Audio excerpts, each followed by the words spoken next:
If I went and Googled like dentist parameter, if I did that and I went through the top 5 or 10 listings, I can almost guarantee you 7 of those top 10 listings would be in breach. I literally go through, click through, have a look at their website and go, this doesn't comply, this doesn't comply, this doesn't comply. We're back. We're back. Yes, we are. With another episode of BDM. I am your host, Joshua. We're with Richard, the founder of Bright Dental Marketing. We talked a little bit about Richard's experience in dental marketing because we're here to talk today about the AHPRA guidelines, the Australian Health Practitioner Regulation Agency, because everyone's talking about that now. Richard, can you walk us through why the hot topic? I guess it's a hot topic, been a bunch of recent updates that apply specifically to cosmetic dentistry procedures. But this has sort of made everyone refresh, not just around cosmetic, but also for general dentistry.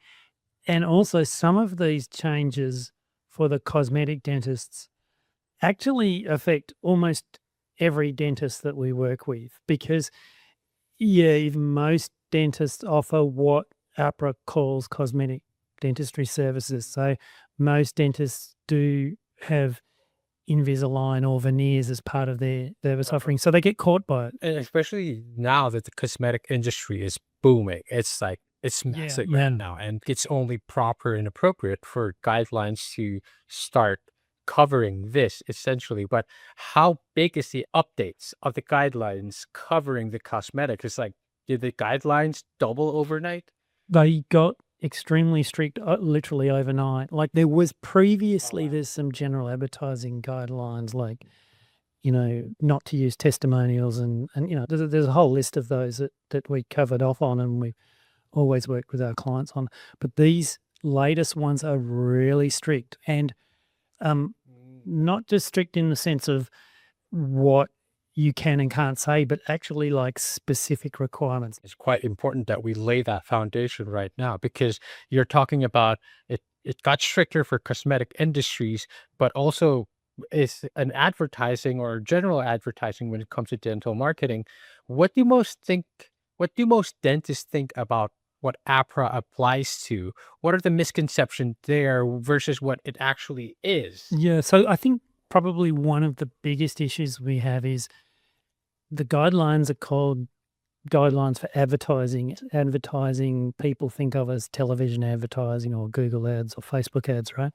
There you go. AHPRA defines advertising as essentially any of your marketing. So one of the biggest issues is around websites. So they define a website as advertising, and that means your website has to be fully compliant with the new requirements, as does any printed materials or any promotions that you do, your community, what you show in your screens in your practice. Essentially everything that you do to promote the business is captured by these guidelines. Before we started recording this, you mentioned a keyword where you said anything public facing. So this includes your sign outside. Yeah, exactly.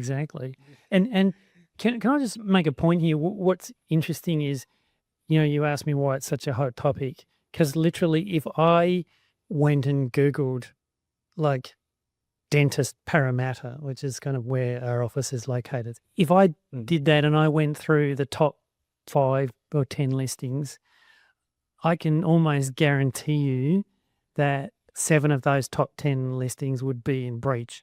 I literally go through, click through, have a look at their website and go, this doesn't comply, this doesn't comply, this doesn't comply. So that is interesting. Dentists aren't even aware that they're in non-compliance, or they haven't caught up with it, or they're still doing it. But yeah, there are a lot of issues. One of those issues as well is overlooking social media, the stuff that we post in social media. We feel like this isn't covered in the AHPRA guidelines, but that's exactly what we're going to be talking about today. Anything public facing, anything on the social media. But it's interesting that you said, if we search it up right now, a lot of them are not going to be compliant. Rich, what are the consequences? How extreme is it going to be? You said 7 out of those 10 are not going to be compliant. Are they at risk of losing their license? Technically, yes. You know, the ultimate penalty is the loss of license. How flexible AHPRA will be in enforcing it, is something that we're going to find out over the next sort of 12 months. But there are also substantial fines. It's tens of thousands of dollars in terms of what the fine can be, potential loss of license.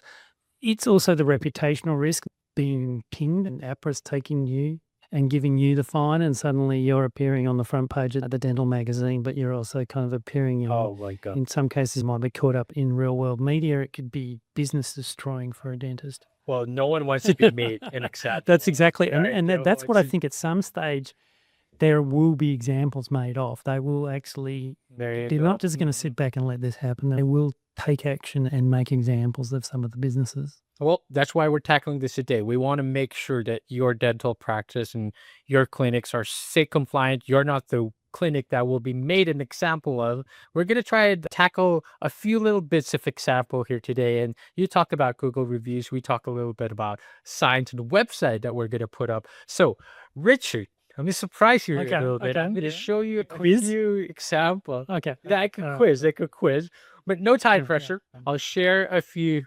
screenshots here, and then basically we're just going to go through them quickly. You tell us if it's non-compliant. Why is it not compliant? Should we take it down right away, or should we call you up, guys, right away? Okay, sharing this right now. So first one, we've got here a website, a dental website here. Talk to us real quickly about this, Richard. Is it compliant, non-compliant? Okay, so there are very specific requirements about not using the word pain-free. It literally says you can't say pain-free. Wow. You may be able, like, so literally you'd have to take this down straight away. You may be able to talk about, because they do talk about the solutions, injections and sleep dentistry and sedation. So this can be, you can offer these services and you can have a way of presenting this in a smarter way that doesn't breach the guidelines. But as this stands, boom, take it down. Take it down. And this kind of reminds me back, because when we were asking about, are we terrified of going to the dentist? I'm not terrified of going to the dentist. I actually enjoy being in the chair, being checked up on, but my pain tolerance is pretty high.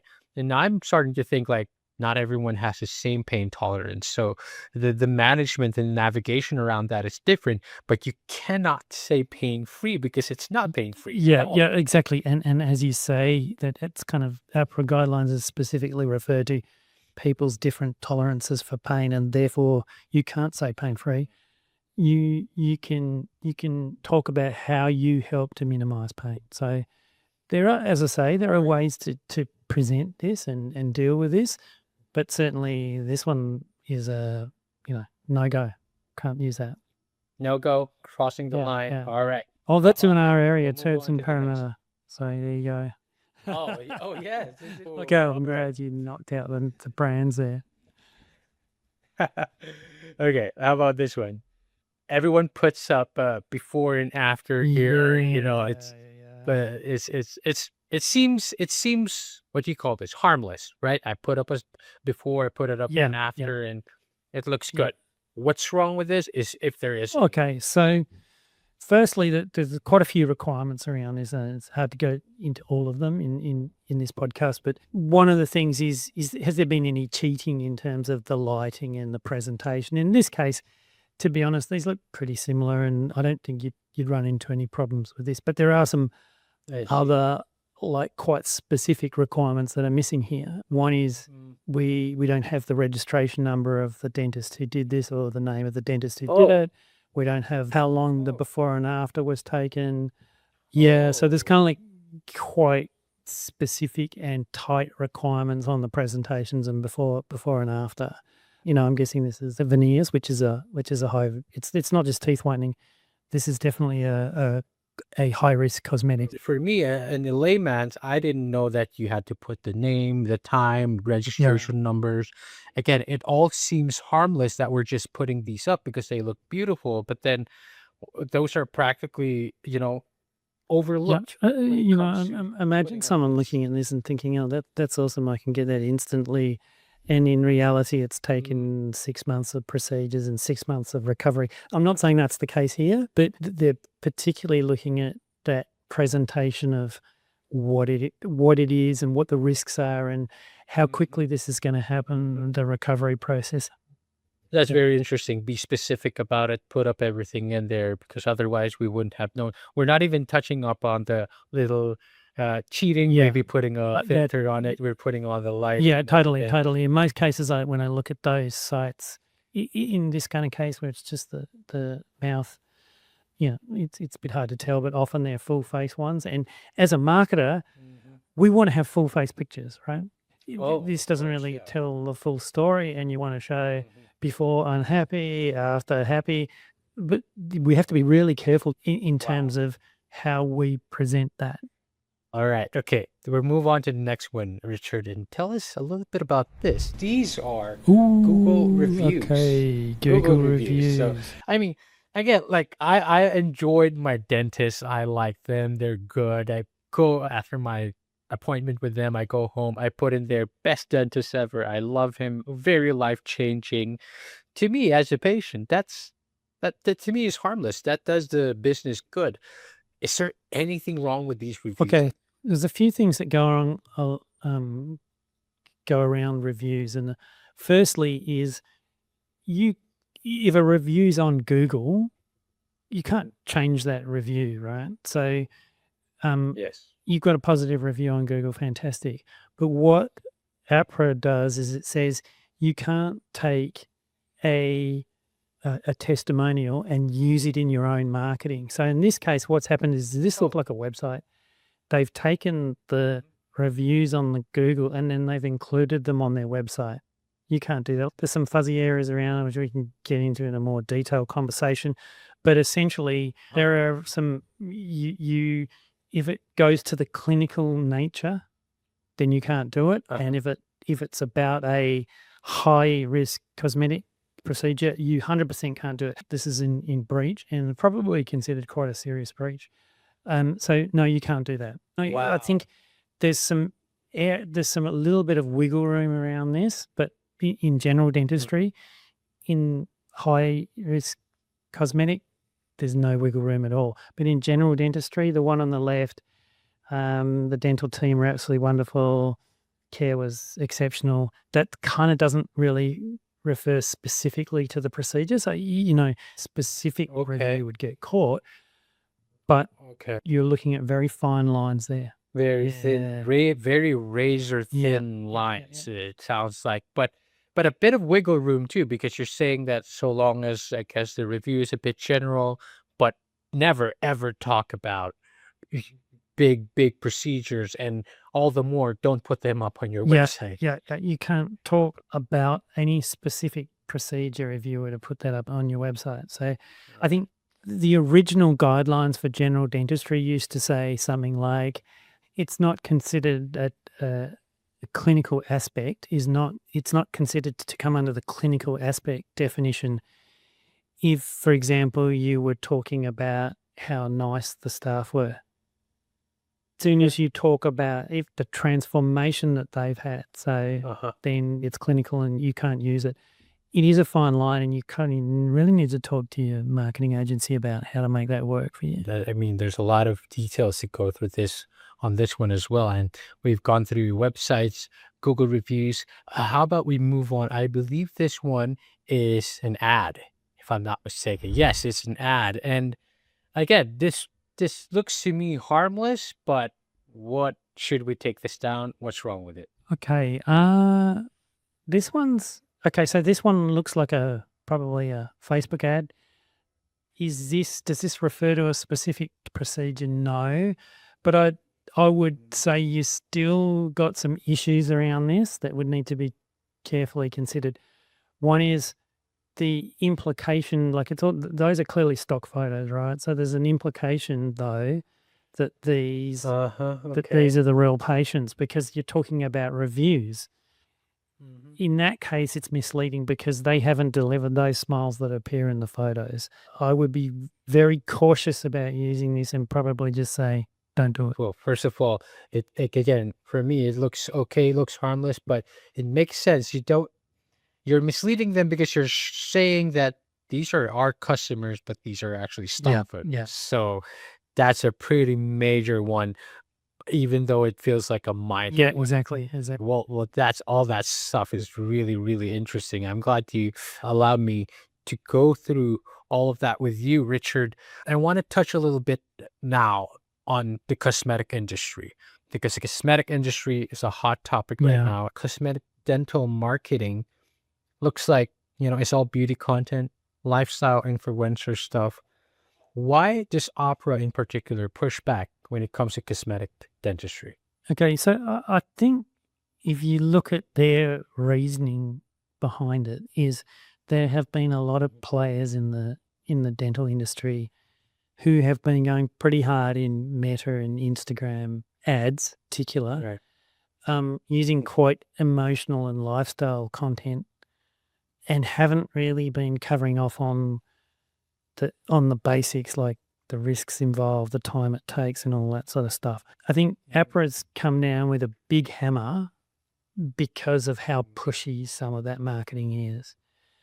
The thing is, the hammer's really big. And it's capturing, like, these guys in the middle are getting hammered hard, but everyone around the side is also getting a blow. Even though you may not have been the rules are so strict that now you've got a veneers page on your website, you've got some before and afters, boom, you have to comply with those. Description about how it's going to change your life and make, you're going to feel so much better about yourself. There's actually a prohibition on lifestyle discussions when you're promoting this kind of content. So now you have to be kind of much more cautious in terms of what you write about those procedures. I mean, especially with content marketing today, right? It's influencer marketing as well. It catches everyone's attention, and it's a wild, wild west, so to speak, when it comes to lifestyle and content creations. And at that, it started to seep into dentistry. And we're not talking about here just like minor, face creams and all that. We're talking like real surgery, major surgery. So it needs its proper regulations. It makes good sense to be regulated. It's just we're going to have to understand those, and also we as a marketer, you kind of sit back and we say, like, a fundamental to marketing is being able to tell people's stories. Testimonials and storytelling is kind of fundamental to marketing, and this is a kind of like a pretty big blow to that. So you've kind of got to look at how else can we tell stories without breaching the testimonial guidelines. That's probably one of the biggest challenges for dentals who are marketing in this space now, and there are ways to do it. I love that you said that, telling this story without reaching the guidelines, because at the end of the day, we're really just telling stories here. And wouldn't you want to tell the story in the most genuine manner, helping everyone else and making sure your practice is not taking any unnecessary risk? Richard, now that we're talking about all of this, one question that dentists should ask themselves, or any dental practice that they should be preparing for, what do they need to do? What's one thing that they need to start? Okay, so the guidelines are already out, and they have been out since sort of late last year. And you can get those guidelines at the AHPRA website.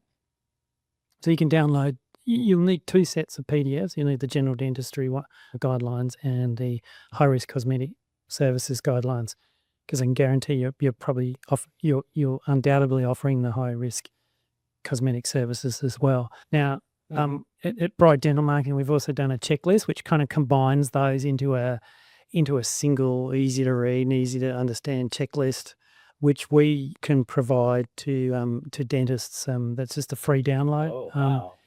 And help them identify the risks, and it's going to be in plain language, and it cross-references to the sections that they can double-check against the AHPRA website, the AHPRA PDF. So, if they're interested in that, you can get in contact with me, and we can kind of share a checklist with them. That's fantastic. A checklist simplifies everything. I just go through all of them. I'm not sure about some of them, so maybe I reach out to Richard. I go look for Richard. And where can we find you, Richard? Where can we get in touch? Okay, so you can find us at brightdentalmarketing.com.au is probably the place to go. You just go to our website, and you'll find a place where you can download the AHPRA checklist that we've worked on. Fantastic. So that is brightdentalmarketing.com.au. Richard, thanks for joining us today. Thanks, Josh. You guys, see you on the next one. Make sure to grab that checklist. Bye. Bye-bye.